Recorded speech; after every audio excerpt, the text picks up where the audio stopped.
آج مسلمانوں سے اس دیش کے اندر وفاداری کا ثبوت مانگا جاتا ہے. ایک چھوٹی سی تاریخ میں آپ کے سامنے پیش کر دوں. وقت بہت زیادہ ہو چکا ہے. جمعہ کا مبارک دن ہے. طلبہ عزیز بہت دیر سے دھوپ کے اندر بیٹھے ہوئے ہیں، لیکن ان طلبہ کی جو قربانی ہے، جو دھوپ کے اندر بیٹھے ہوئے ہیں، ان کے توسط سے میں ایک چھوٹی سی تاریخ آپ کے سامنے رکھنا چاہوں گا کہ آج یہ کہا جاتا ہے کہ ملک کا مسلمان وفادار نہیں ہے.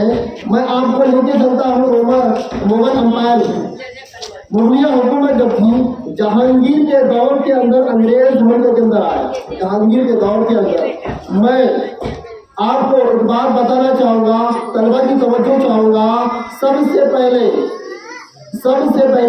اس ملک میں آزادی کا علم اور آزادی کا جھنڈا بلند کرنے والے شیر بنگال جناب سراج الدولہ صاحب تھے، جنہوں نے سب سے پہلے آزادی کا جھنڈا بلند کیا، آزادی کا نعرہ لگایا اور آزادی کا علم بلند کیا.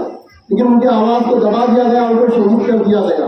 اس کے بعد سن 1799 میں شیر میسور ٹیپو سلطان کو اللہ تعالیٰ نے بڑے کیا.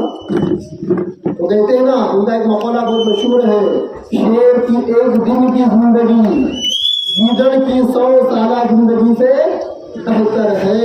جی ہاں، یہی شیر ٹیپو جب یہ آزادی کا نعرہ لے کر جب کھڑا ہوا تھا، کچھ غداروں کی وجہ سے ان کو بھی شہید کر دیا گیا.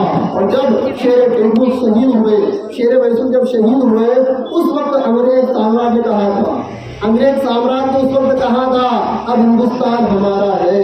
اور واقعی میں اس کی بات سچ تھی کہ ٹیپو کے جانے کے بعد ہندوستان کس کا ہو گیا؟ انگریزوں کا ہو گیا.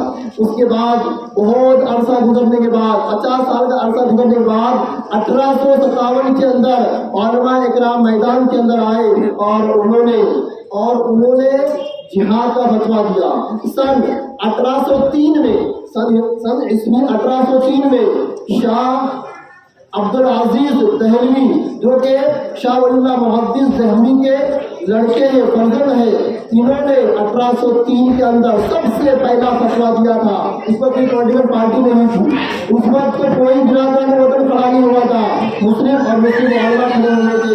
اور یہ فتویٰ دیا تھا کہ انگریزوں کے خلاف اب جنگ کرنا اور جہاد کرنا فرض ہے. اور انہیں کے بچوں پر عمل کرتے ہوئے بہت سارے مسلمانوں نے اور بہت سارے علماء نے ایک جماعت بنائی اور انگریزوں کا مقابلہ کرنے کے لیے کھڑے ہوئے. پاراکوٹ کی پہاڑی کے اوپر انہوں نے لڑا اور وہاں پر سید احمد شہید اور ان کے رفقا جن میں علماء زیادہ تھے، انہوں نے انگریزوں سے جنگ لڑی بالاکوٹ کے میدان میں، لیکن وہاں پر کامیابی حاصل نہیں ہوئی. پھر کچھ سالوں کا عرصہ گزرا، 1857 کے اندر پھر تو علماء اکرام نے فتویٰ دیا کہ انگریزوں کی اعانت کرنا، ان کی مدد کرنا یہ حرام ہے. انگریزوں کے لیے ایک آخری بات بول کر میں اپنی بات ختم کر دوں گا. ہمارے گائیکواڑ صاحب اور ایڈوکیٹ نشا تائی کی توجہ چاہوں گا، علماء اکرام کی بھی توجہ چاہوں گا. جس وقت امبیڈکر صاحب نے لکھا تھا سنویدھان، اس کے پارلیمنٹ کے اندر جب پیش کیا تو وہاں کے جو اسپیکر تھے انہوں نے کہا کہ ڈاکٹر صاحب آپ نے تو سنویدھان کو لکھ دیا، اپنے تاثرات پیش کرو، اپنا فیڈ بیک دو. اس وقت ڈاکٹر بھیم راؤ امبیڈکر صاحب کھڑے ہوئے. یہ بات بہت زیادہ اہم ہے، امپورٹنٹ ہے اور یاد رکھنے کے قابل ہے. اگر ان باتوں کو یاد رکھ کر ہم اپنی آنے والی نسل کو اگر ہندوستان کی تاریخ بتائیں گے تو ہماری نسل کے اندر بھی انقلاب پیدا ہوگا. ڈاکٹر بھیم راؤ امبیڈکر نے کہا تھا میں نے سنویدھان کو لکھ دیا ہوں، میں تعریف نہیں کرتا، میں نے بہت اچھا سنویدھان لکھا ہے. میں تعریف نہیں کروں گا کہ میں نے سنویدھان بہت اچھا لکھا ہے، لیکن دو باتیں کہوں گا. یہ سنویدھان بہت اچھا ثابت ہوگا اگر یہ اچھے ہاتھوں میں رہے گا، اور یہ سنویدھان بہت برا ثابت ہوگا اگر یہ برے ہاتھوں میں چلا جائے گا. بات سمجھ رہے؟ بڑی گہری بات نہیں.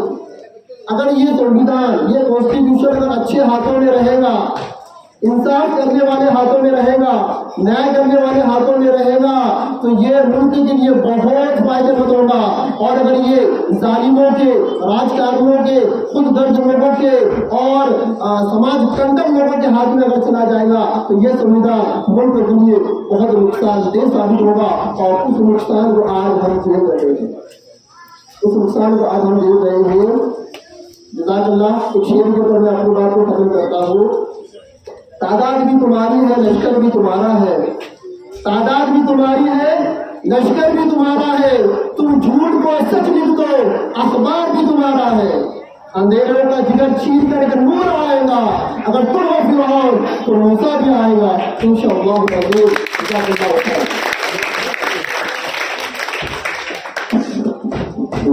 محمد شاہین صاحب، انہوں نے اپنا 3 وقت دیا۔